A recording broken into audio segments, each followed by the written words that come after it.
찜질방 가서 그 수건으로 그 양머리라 그러죠. 양 모양의 그 모양을 만들어서 머리에 쓰신 적이 있으시리라 생각됩니다.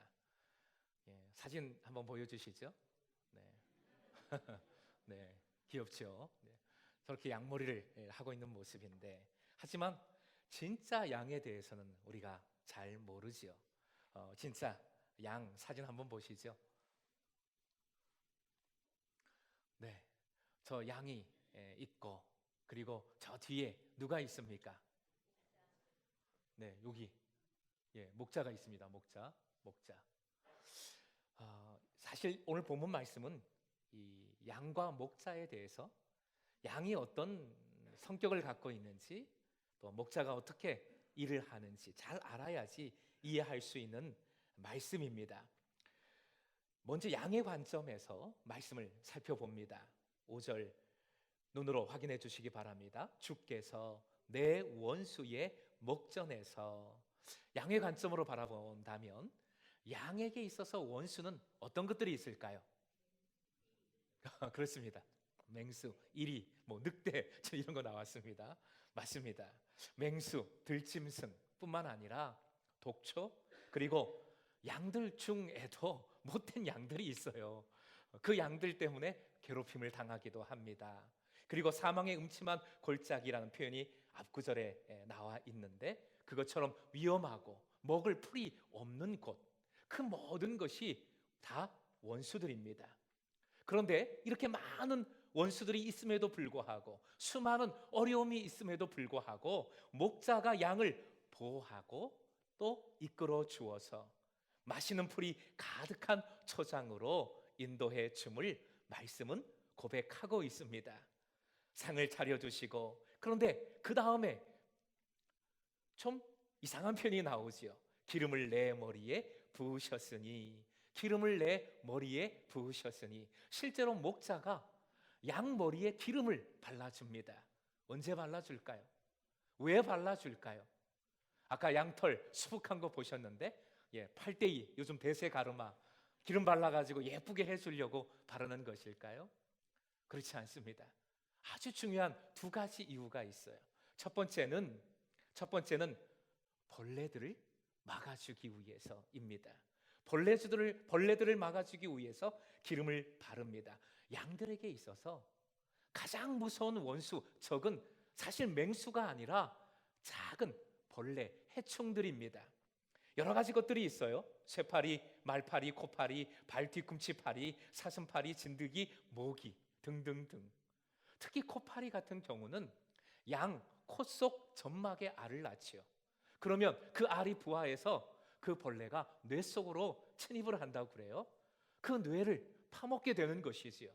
그렇게 되면 양은 정말 미친 듯이 날뛰다가 고통을 겪으면서 죽어버리게 됩니다.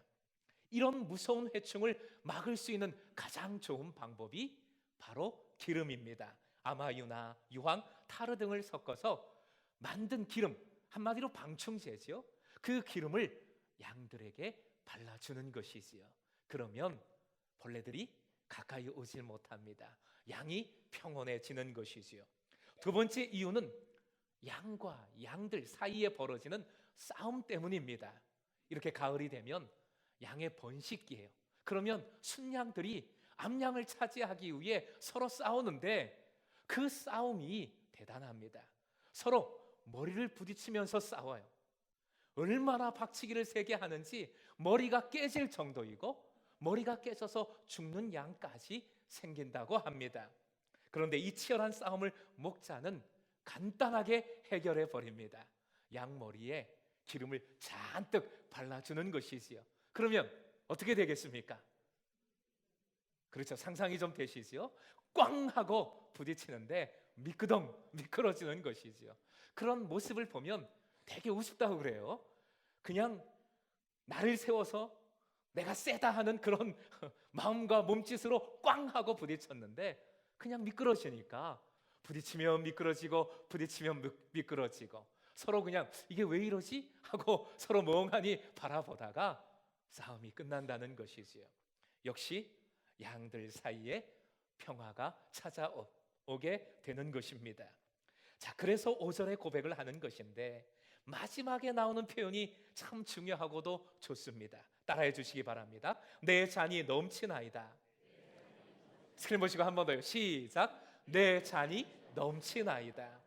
이 표현은 오늘이 더 좋은 날이라고 명명을 했는데 한마디로 이보다 더 좋을 수는 없다. 무슨 영화 제목 같기도 하고 노래 가사 같기도 한데 한번 따라해 주시지요. 이보다 더 좋을 수는 없다. 바로 그 표현이에요. 최상의 상태를 고백하는, 나타내는 표현입니다. 수많은 원수들, 어려움 가운데서도 양들이 최상의 상태, 이보다 더 좋을 수 없는 상태를 유지하는 이유는 단 한 가지입니다. 누구 때문에? 큰 소리로 양들이 이 최상의 상태를 유지하는 이유, 누구 때문에? 그렇지요. 목자 때문인 것이지요. 6절은 목자가 이렇게 나를 지켜주는데 이 좋은 목자를 두고 내가 어디로 가겠는가 하는 고백이 들어있는 말씀입니다. 6절 같이 한 번 더 읽겠습니다. 시작. 내 평생의 선하심과 인자하심이 반드시 나를 따르리니 내가 여호와의 집에 영원히 살리로다. 선하신 목자, 그 사랑과 그 끝까지 지켜주심으로 나를 그렇게 인도해 주시는데 내가 여호와의 집에 영원히 살리로다. 이제 목자가 하나님으로 바뀌고, 그리고 이 시편 기자 다윗은 내가 목자를 떠나가지 않겠습니다 라는 고백을 하고 있는 것인데 근본적으로는 여호와의 집에 영원히 살리로다. 영원한 집을 바라보고 있습니다. 영원한 집을 사모하고 있는 것이고 영원한 집을 소망하고 있는 것이지요. 소설가 공지영 씨는 높고 푸른 사다리라는 글에서 이런 질문을 했습니다. 읽어드립니다. 태어나기 전에 인간에게 최소한 10달을 준비하게 하는 신은 죽을 때는 아무 준비도 시키시지 않는다. 정말 그렇죠? 그래서 삶 전체가 죽음에 대한 준비라고 성인들이 일찍이 말했던가? 어떻게 죽을 것인가 생각하는 인간은 분명 어떻게 살 것인가를 안다. 죽음이 삶을 결정하고 거꾸로 삶의 과정이 죽음을 평가하게 한다면 내 삶은 지금 어디로 가고 있는가? 이에 대한 대답이 성경에 있습니다. 고린도후서로 가봅니다. 고린도후서 5장 1절 말씀 스크린 보시고 같이 읽을까요? 고린도후서 5장 1절 말씀, 그 다음 거 한번 넘겨주십시오. 고린도후서 5장 1절이요. 그 다음 거요. 못 찾는 것 같은데요. 제가 읽어드릴게요. 만일 땅에 있는 우리의 장막집이 무너지면 하나님께서 지으신 집 곧 손으로 지은 것이 아니요 하늘에 있는 영원한 집이 우리에게 있는 줄 아느니라. 만일 땅에 있는 우리의 장막집이 무너지면, 땅에 있는 우리의 장막집 뭘까요? 그렇죠. 몸, 육신, 육체, 땅에서의 삶. 육신, 육체는, 몸은, 이 땅의 삶은 언젠가 반드시 무너질 수밖에 없습니다. 피할 수 있는 사람은 여기에 저를 포함해서 아무도 없지요. 피할 수 없어요. 무너질 수밖에 없습니다. 그런데 이 말씀은 그 무너지는 것에 초점을 둔 말씀이 아니라 그 다음에 이어지는 영원한 집에 초점을 두고 있는 말씀입니다. 영원한 집이 우리에게 있는 줄 아느니라. 한번 따라해 주십시오. 영원한 집이 우리에게 있는 줄 아느니라. 예수님을 나의 구원자로 믿는 자에게 죽음을 이기고 이 영원한 집을 얻을 수 있음을, 영생을 누릴 수 있음을 약속하셨습니다. 유명한 말씀인데요. 요한복음 3장 16절 말씀 같이, 이 말씀 찾아줄 수 있나요? 요한복음 3장 16절이요? 네, 그 전 건데. 네, 원래 평소에는 잘했거든요. 예, 오늘 하필이면 손님들 왔는데 오늘 많이 실수하네요. 요한복음 3장 16절. 요건 중에서 제가 좀 기다릴게요. 요한복음 3장 16절. 요한복음 3장 16절. 예, 제가 졌어요. 제가 읽어드려야 될 것 같아요. 하나님이 세상을 무척 사랑하셔서 하나밖에 없는 외아들마저 보내주셨으니 누구든지 그를 믿기만 하면 멸망하지 않고 영원한 생명을 얻는다. 한 번 더 읽어드릴까요? 하나님이 세상을 무척 사랑하셔서 하나밖에 없는 외아들마저 보내주셨으니 누구든지 그를 믿기만 하면 멸망하지 않고 영원한 생명을 얻는다. 제가 교회를 좀 다녀봤잖아요. 엄마 뱃속에서부터 다녔어요. 반세기가 넘게 교회를 다녔습니다. 그냥 왔다 갔다 한 것이 아니라 다행히 예수님을 만났고, 그리고 주님이 어떤 분이신지를 알게 되었고 믿게 되고, 그리고 주님과 동행하는 삶을 살다 보니까 깨닫고 경험한 것이 있어요. 이 영원이라는 것은, 영원히 산다는 것은 단순히 미래의 일만이 아니라 바로 지금의 일이기도 하다는 것이지요. 영원이라는 것은 전체잖아요. 과거, 현재, 미래가 다 포함된 것입니다. 즉 선하고 사랑으로 우리를 이끌어 주시는 목자 되신 하나님은 과거에도 그리하셨고 지금도 그리하시고 또 앞으로도 우리를 가장 좋은 것으로 인도해 주시고 먹여 주심을 믿으시기 바랍니다.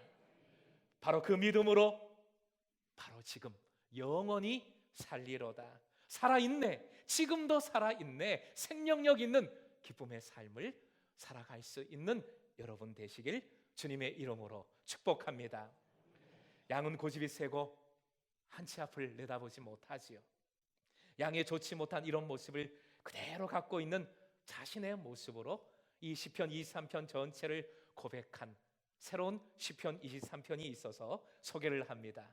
저도 양의 어리석음이 참 많아서, 그런 모습들이 참 많아서 100배 공감이 되었어요. 읽어드립니다. 나는 내 길만 고집했습니다. 그 끝이 낭떠러지일지라도 나는 눈에 보이는 대로 먹었습니다. 그것이 독풀일지라도 나는 당장의 목마름만 채웠습니다. 그 물이 썩은 구정물일지라도 나는 높은 자리만 탐합니다. 동료를 들이받고서라도 나는 자꾸 울타리 밖을 꿈꿉니다. 내 한 몸 지킬 힘도 없으면서 이런 나를 주님은 돌보십니다. 지팡이와 막대기로 바른 길로 이끄시고 신선한 물과 시원한 물로 채워 주십니다. 그리고 그 다음부터는 같이 읽을까요? 같이 읽죠. 시작. 세상의 악한 것들로부터 밤에도 낮에도 쉬지 않고 보호해 주십니다.